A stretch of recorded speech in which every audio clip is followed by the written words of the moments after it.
Guys, ഇന്ന് നമ്മൾ bed Baat അല്ലെങ്കിൽ സ്പഞ്ച് ബാത്തിനെ കുറിച്ചാണ് ഡിസ്കസ് ചെയ്യുന്നത്.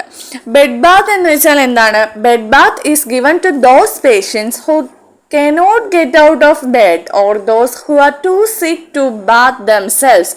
എന്താ, പേഷ്യൻറ്റിന് ബെഡിൽ നിന്ന് എണീക്കാൻ പറ്റാത്ത പേഷ്യൻസിന് അല്ലെങ്കിൽ ഭയങ്കര രോഗമായിട്ട് കിടക്കുന്ന പേഷ്യൻ്റ് അവർക്ക് തനിയെ ബെഡിൽ നിന്ന് അവർക്ക് തനിയെ ബാത്ത് ചെയ്യാൻ പറ്റാത്ത പേഷ്യൻ്റ് ആണെങ്കിൽ അവർക്ക് കൊടുക്കുന്നതാണ് നമ്മൾ ബെഡ് ബാത്ത്. ഇനി അടുത്തതായിട്ട് പറയുന്നത് ഈ ബെഡ് ബാത്തിൻ്റെ പർപ്പസ് എന്തൊക്കെയാണെന്ന് നോക്കാം. To remove dirt from skin, നമ്മുടെ സ്കിന്നിൽ നിന്ന് അഴുക്കിനെ റിമൂവ് ചെയ്യാൻ വേണ്ടിയിട്ട്. To promote comfort and sense of well-being, എന്താ ഒരു കംഫോർട്ടബിൾ ആയിട്ട് പേഷ്യൻറ്റിനെ ആക്കാൻ വേണ്ടിയിട്ടും സെൻസ് ഓഫ് വെൽബീയിങ് തോന്നാൻ വേണ്ടിയിട്ടും ഉള്ളത്. പിന്നെന്താ, to provide an opportunity to the nurse to make observation. നമ്മൾ ബെഡ് ബാത്ത് ചെയ്യുന്ന സമയത്ത് നമ്മൾ പേഷ്യൻറ്റിനെ ഫുള്ളായിട്ടൊന്ന് ഒബ്സർവ് ചെയ്യാൻ വേണ്ടിയിട്ട് ഒരു നഴ്സിന് സഹായിക്കും. അടുത്തത് to stimulate blood circulation mainly on pressure points, നമ്മുടെ ബോഡിയിലുള്ള ബ്ലഡ് സർക്കുലേഷൻ എന്ത് ചെയ്യും? സ്റ്റിമുലേറ്റ് ചെയ്യും. കൂടുതലായിട്ടും എവിടെയാണെന്ന് ചോദിച്ചാൽ എവിടെയാണ്?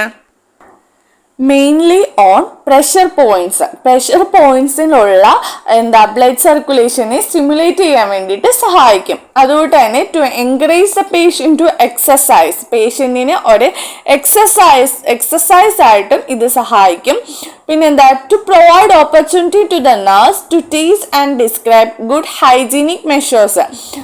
നഴ്സിനൊരു നല്ലൊരു ഓപ്പർച്യൂണിറ്റിയാണ് പേഷ്യൻറ്റിനെ ഗുഡ് ഹൈജീനിക് മെഷേഴ്സ് ഒക്കെ പഠിപ്പിക്കാൻ വേണ്ടിയിട്ടുള്ള ഒരു നല്ലൊരു ഓപ്പർച്യൂണിറ്റിയാണ് നഴ്സിന് കിട്ടുന്നത്. അപ്പൊ ഇത്രയുമാണ് ഇതിന്റെ പർപ്പസ്. ഇനി അടുത്തത് നമ്മൾ ഓർത്തിരിക്കേണ്ട കുറച്ച് പോയിന്റ്സ് ആണ്. എല്ലാ സമയത്തും നമ്മൾ പേഷ്യൻറ്റിന് പ്രൈവസി കൊടുത്തിരിക്കണം. Provide privacy so that patient can cooperate and relax. പേഷ്യൻറ്റിന് നമ്മൾ പ്രൈവസി കൊടുത്താൽ പേഷ്യൻ്റ് എന്തായിരിക്കും? കോപ്പറേറ്റീവ് ആയിരിക്കും, അതുകൊണ്ട് തന്നെ റിലാക്സ് ആയിരിക്കും. അടുത്ത പോയിന്റ് എന്ന് പറയുന്നത് protect patient from chills and draughts. ചിൽസിൽ നിന്നും ഡ്രോട്ട്സിൽ നിന്നൊക്കെ നമ്മൾ പേഷ്യൻറ്റിനെ എന്ത് ചെയ്യണം? പ്രൊട്ടക്ട് ചെയ്യണം. അടുത്തെന്ന് പറയുന്നത് give special attention to fold of skin. Skin fold ആയിട്ടിരിക്കുന്ന സ്ഥലത്തൊക്കെ നമ്മൾ സ്പെഷ്യൽ അറ്റൻഷൻസ് നമ്മൾ കൊടുക്കണം. പിന്നെന്താ, do not drip water on the floor, use water of appropriate temperature and change as and when necessary. എന്ന് വെച്ചാൽ എന്താ, കൂടുതലും വെള്ളം തറയിൽ വീഴാതിരിക്കാൻ വേണ്ടിയിട്ട് ശ്രദ്ധിക്കണം. അതുകൊണ്ട് തന്നെ കറക്റ്റ് ആയിട്ടുള്ള ടെമ്പറേച്ചറിലുള്ള വാട്ടർ ആയിരിക്കണം നമ്മൾ യൂസ് ചെയ്യേണ്ടത്. പിന്നെന്താ, റിമൂവ് സോപ്പ് തോറലി ഫ്രം സ്കിന്നിൽ നിന്നും സോപ്പൊക്കെ നല്ലതായിട്ട് നമ്മൾ റിമൂവ് ചെയ്തിരിക്കണം. അടുത്തെന്താ, do not bath patients who are in acute pain. ഭയങ്കര അക്യൂട്ട് ആയിട്ടുള്ള പെയിൻ ഉള്ളവർക്ക് നമ്മൾ എന്ത് ചെയ്യാൻ പാടില്ല? ബാത്ത് കൊടുക്കാൻ വേണ്ടിയിട്ട് പാടില്ല.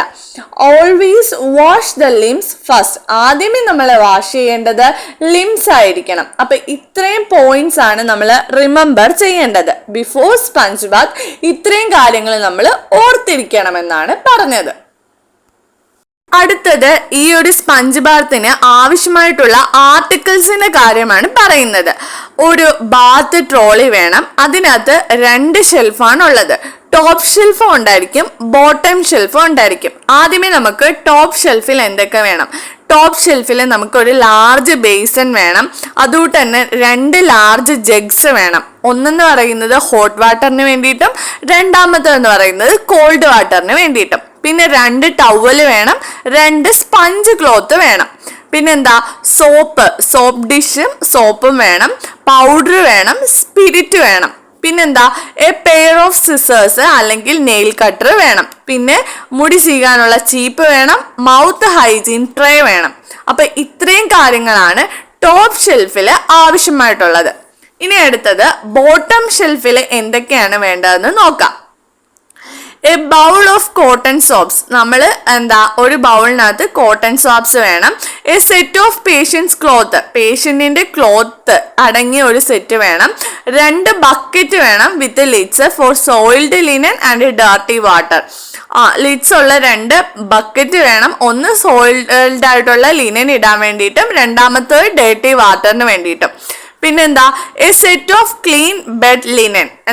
ക്ലീൻ ആയിട്ടുള്ള ബെഡ് ലിനന്റെ ഒരു സെറ്റ് വേണം. എന്ന് വെച്ചാൽ നമുക്ക് ബെഡ്ഷീറ്റ് മാറേണ്ട സമയം വരും, അപ്പൊ മാറാൻ വേണ്ടിയിട്ട്. പിന്നെന്താ, ഒരു ബെഡ് പാൻ വേണം, നമ്മൾ ബെഡ് പാൻ വേണം. അടുത്തതെന്ന് പറയുന്നത് എന്താണ്, എല്ലാത്തിനും ഉപരിയായിട്ട് നമുക്ക് എന്ത് വേണം, സ്ക്രീൻസ് വേണം, പേഷ്യന്റിന്റെ പ്രൈവസിക്ക് വേണ്ടിയിട്ട്. അപ്പൊ ഇത്രയും ആർട്ടിക്കിൾസ് ആണ് വളരെ ഇമ്പോർട്ടന്റ് ആയിട്ട് നമുക്ക് സ്പഞ്ച് ബാത്തിന് വേണ്ടത്.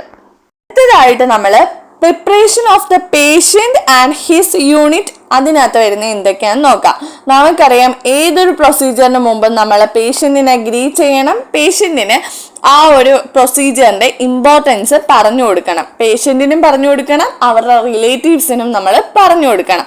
പിന്നെന്താ, സ്ക്രീൻ ദ ബെഡ് പ്രോപ്പർലി, നമ്മൾ ആ ബെഡൊക്കെ പ്രോപ്പറായിട്ട് സ്ക്രീൻ ചെയ്തിടണം.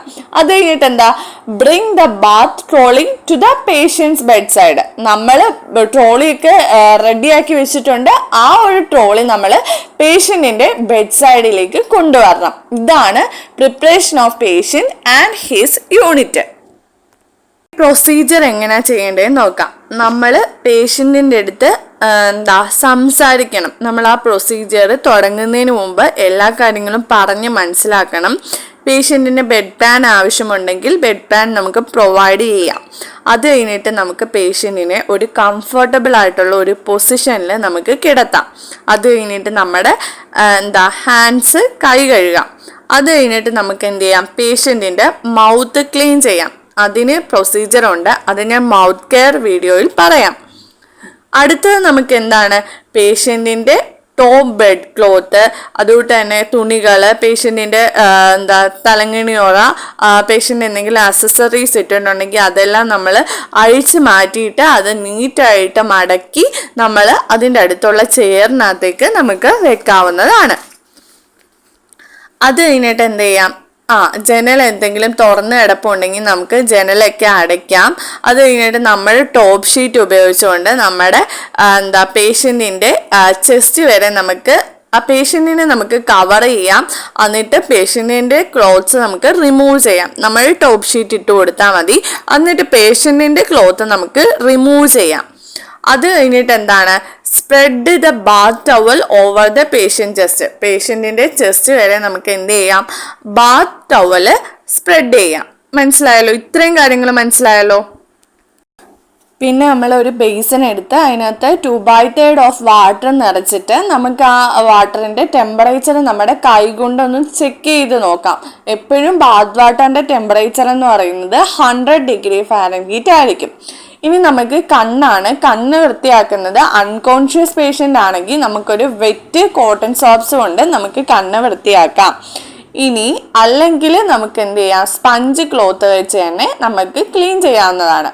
പിന്നെ ഒരു ഫേസിന്റെ ഒരു ഭാഗത്ത് നിന്ന് വേണം നമ്മൾ ആദ്യമേ ഒരു സ്പഞ്ച് എടുത്തിട്ട് സോപ്പിനകത്ത് തേച്ചിട്ട് അത് വേണം നമ്മൾ ആദ്യമേ സ്റ്റാർട്ട് ചെയ്യാൻ.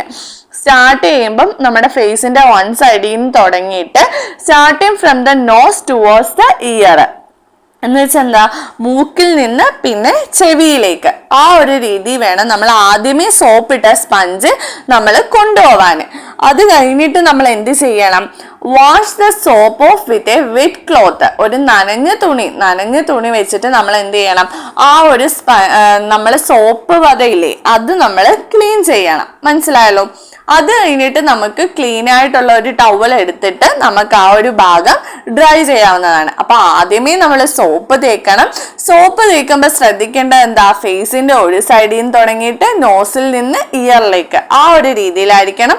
എന്നിട്ട് അത് തുടയ്ക്കാൻ വേണ്ടിയിട്ട് നമ്മൾ എന്ത് ചെയ്യണം, നനഞ്ഞ ഒരു തുണി കൊണ്ട് തുടയ്ക്കണം. അത് കഴിഞ്ഞിട്ട് അത് എന്ത് ചെയ്യണം, അത് ഡ്രൈ ചെയ്യുകയും വേണം.